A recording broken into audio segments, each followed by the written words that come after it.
Bine v-am găsit la episodul 1 din Extreme Makeover. Hai să tragi și o post. Mamă, miroase a mici, bro. Cum reușești să... Deci, de la de parcare. Ia, tinti. Stresat când vine vorba de lucruri mai... astăzi o să transformăm acest apartament în studio de YouTube și acum Ștefan o să facă introducerea. Unu, foarte profesionist, mi-am pus telefonul pe silent pentru că se audea ceva. Hai să oprim asta de aici pentru că o să ne luăm copyright la muzică. Așa. Aici o să fie partea asta de perete sau pereți ăștia doi o să fie partea de podcast unde o să avem invitații. Nu o să vă dau foarte multe detalii pentru că o să vreau să fiți uimiți când o să iasă că avem niște idei. Da, niște idei nebune. Așa. Partea asta de aici, de fapt asta, uite așa, o să o folosim ca backdrop pentru talking head-uri în momentele în care o să avem review-uri pentru camere și vorbim chestii care poate nu pentru toată lumea sunt atât de entuziasmante, să zic așa. Putem să folosim backdrop-ul ăsta pentru short-uri sau diferite alte announcement-uri pe care o să le facem. Era să uite, aici o să avem un backdrop mobil, să zic așa, deci o să schimbăm culorile în funcție de ce avem nevoie. Iar aici o să fie biroul propriu-zis în care o să lucrăm.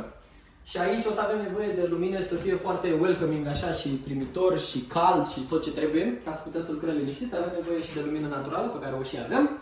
Și o să arate foarte interesant în momentul în care o să îl înfrumusețăm cu toate ideile pe care le avem în cap. Așa că stați aproape și haideți să vedeți ce o să iasă. Doamne ajută! Hai să vă arăt.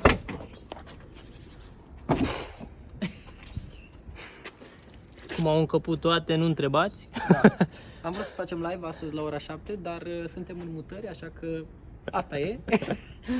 Asta e, merită să sacrifici un live pentru merit. ce urmează. Și acum trebuie să luăm totul pe noi și să le băgăm înăuntru. Facem invers. Da, exact, ca să mă încarc eu, știi? Bă, hai că o să te ajut. Iau și o cămașa asta. Uite, iau eu ăsta. Mersi, apreciez. Iau ăsta pentru tine, adică nu... Da. Ți-l aduc mai aproape cum ar veni. Deci uite cum am condus, efectiv, ca să înțelegi, până aici. Și Ștefan era săracul sub aia. Om responsabil, domnule. Bun, păi eu... Da, mersi, eu am luat tot, hai. Am luat cămașa, practic duc greu, hai. Hai să tragi și o post. Așa.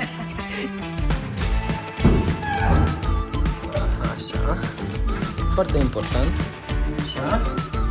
Mamă, miroase a mici, bro, Da. mici. La final, înainte să plecăm, îi dăm... Să plecăm, ba. Hai. Te descurci sau te ajut ca mai devreme? Nu. Asta. Uite, vezi, aici Ia, am vină, face. ținut eu mâna, e perfect da. acolo, e... Uite ce frumos se vede lumina cum cade, ia uite. Numai de drag lucrezi aici. Bă, uite cum arată aici, nu? Nici măcar nu sunt sarcastic. Deci peretele ăsta nu-l vopsesc, așa-l las. Ce vreau să menționăm este că știm exact plasamentul unde o să fie boxele din nou, mousepad și mai vedem noi ce mai e exact. Bă, 1 la 1 Ideea e. este că o să te simți din nou ca acasă, pentru că avem deja blueprint-ul aici, este deja gata. Deci uite cum se vede. Gata, continuăm că am lăsat mașina descuiată. De bicicletă, copac. Ce faci, pisică? Gata. Prima tură. Cum reușești să iei tot așa la rând când e așa, fix așa. Uite așa. Pasul 2, 3, 5, nu știu exact la ce pas suntem. Acum mutăm biroul ăsta de aici în cealaltă încăpere, pentru că acolo o să fie birou, cum v-am zis. Ceva mai gentil dacă se poate, dar din nou această lumină godly, uitați-vă puțin, deci e... Uite-te, aproape îmi vine să mă opresc din treabă și să mă apuc de... Dați-mi un reel repede să edit. E mai frumos să ai birou aici într-un colț, nu crezi? Foarte frumos cu pică lumea pe Asta zic, numai de drag muncești. Și ai celălalt birou... Tot în colț, așa mă gândesc. Așa, ori așa. Ia.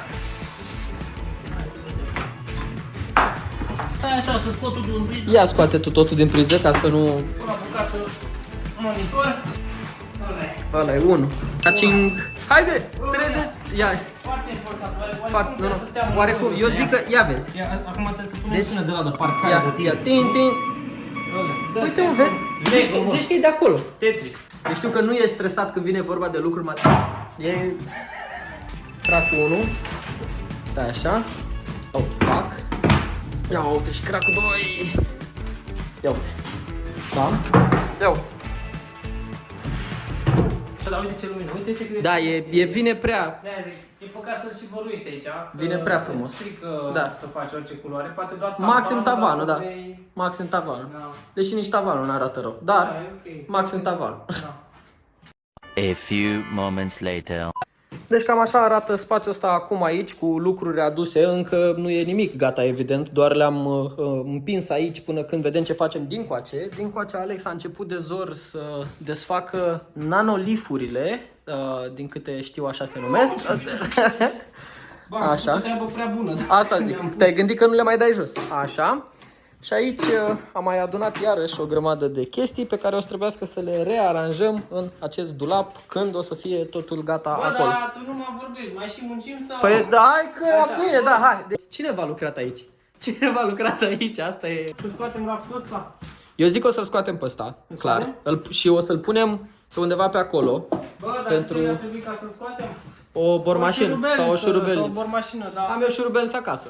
Bun, hai să luăm pentru că eu am o bormașină, dar prietenul meu Gabi, căruia am împrumutat mașina, Gabi, by the way, ia zi Gabi.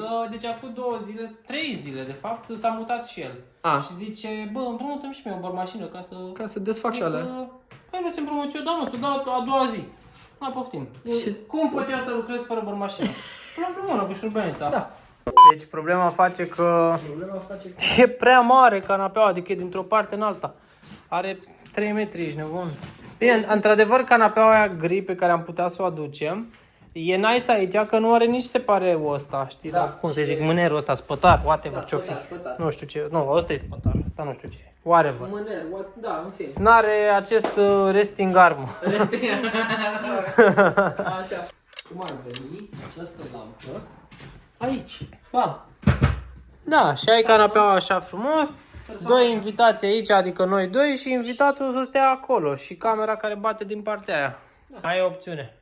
Opțiunea Să 6230. să punem o masă aici, în locul... unde sunt eu, aici. Așa. Așa. O masă, Da, scaun da. Și Scaun. Da. și ai, Și să fie- ai tot peretele ăsta, practic, ăsta e backdrop-ul. Da. Și aici e o masă la... One eternity later. Deci gata, Asta a fost. am adus toate, mai e doar geanta. Închide și ușa aia, să nu plecăm așa. Gata, gata. Închidem tot. Oricum trebuie să mut mașina de aici. A venit și Gabi să ne ajute cu privitul. Hai, fă onorurile. Și gata. Avem toate lucrurile aduse. Acum trebuie doar să zugrăvim și preiem. Pus, am Să ansamblat punem. chestii, Ia uite, am adus și fundal, și stative, stative și tot ce trebuie. și pe Gabi. Și... Asta e lumina bună, asta e lumina bună. Asta e lumina bună. Deci, cum ziceam, repet, Așa. trebuie să găsim un layout bun să putem să avem backdrop-uri pe peste tot. Mergem să cumpărăm, cum îi spune, vopsea și trafalet și spray și ce mai trebuie ca să aranjăm totul pe aici. Punem backdrop în spate acolo și după aia îi dăm bătaie și aranjăm totul frumos.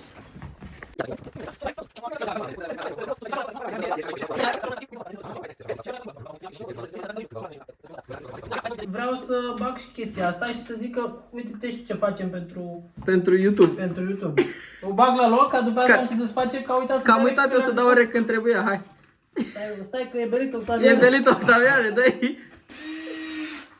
Acum dăm pe reverse. Deci, acum bam. Și... Și Hai să dăm hai, dă să dăm rafturile. Dar ai grijă să nu pice. Stai că pică, da? Ia, stai așa, că să te ajut. Stai puțin, ia uite. Ia uite, Aia, cum ia. ai ajuns tu. Ia uite, hai. Aia, zic, ia uite. Aia, altceva, domnule, altceva. Ia. Ia uite. Stai că nu poți să vezi aici. Cum să nu? Ia, Dar e curat, adică nu... ia fii atent. Ia uite, și cum se vede, văd perfect chiar. Bun, și acum e curat, hai să punem Acum, acolo și aici. acum putem să punem ăla. Aia. Bam! Perfect. Deci e foarte complicat când ai mult spațiu liber. Că vrei să ai Pentru un că- backdrop pe peste tot. Da, dacă vrei să alegi ceva, să ai un backdrop, îți vine o idee, dacă nu să o faci, zici pe nu, că poate ar merge altceva și ți-e frică, ai FOMO să nu fie altceva mai bun. Și acum asta să ne gândim efectiv, dacă să punem acolo un raft, să facem frumos, o să pun și o poză de referință, cu raft acolo, un tablouaș acolo și asta să fie un backdrop. Și practic fiecare perete să fie un backdrop. Ăla e deja backdrop-ul pentru live-uri și pentru podcast.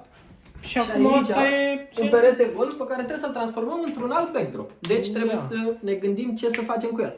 Și mai e și ăsta care aici o să fie fundalul.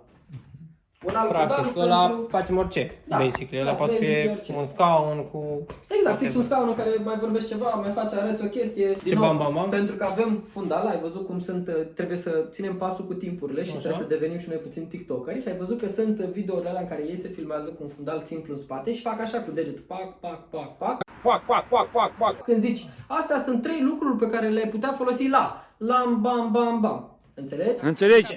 Și exact, Am înțeles. asta zic. Sau, Da, acolo ar fi cam e perfect, nu, că acolo punem, de asta să scot lumina. Pentru că mie mi-a plăcut să mă joc Tetris când eram mic și îmi place și munca de chinez bătrân, nu știu de ce. Să facem asta, să arate foarte frumos. Iată. Să fie așa, să fie neat, să fie totul ascuns, să fie minimalist. Este 10 și ceva. 10 și 10. Am calculat toți metrii pătrați de ziduri, cât să intre în fiecare Vopsea, cameră. nebunie, Vrem să facem tot. gri, albastru și atât. Da? Gri și albastru. Hai. Și acum Ștefan... Și acum, astea pe care le folosești cel mai des, dar să arate și fancy așa, în partea de birou, mă rog, fancy, e mult zis, dar le pui așa, pac, frumos, chestii, și astea pe care nu le folosești, le luăm și le băgăm într-un sertar și le ascundem ca să nu se vadă. Cum ziceam?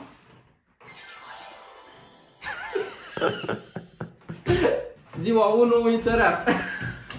Ala. Bam. Gabi, vreau ca să dăm pumn. Vreau să dăm pumn, Bam. Gabi. Aia e. Hai.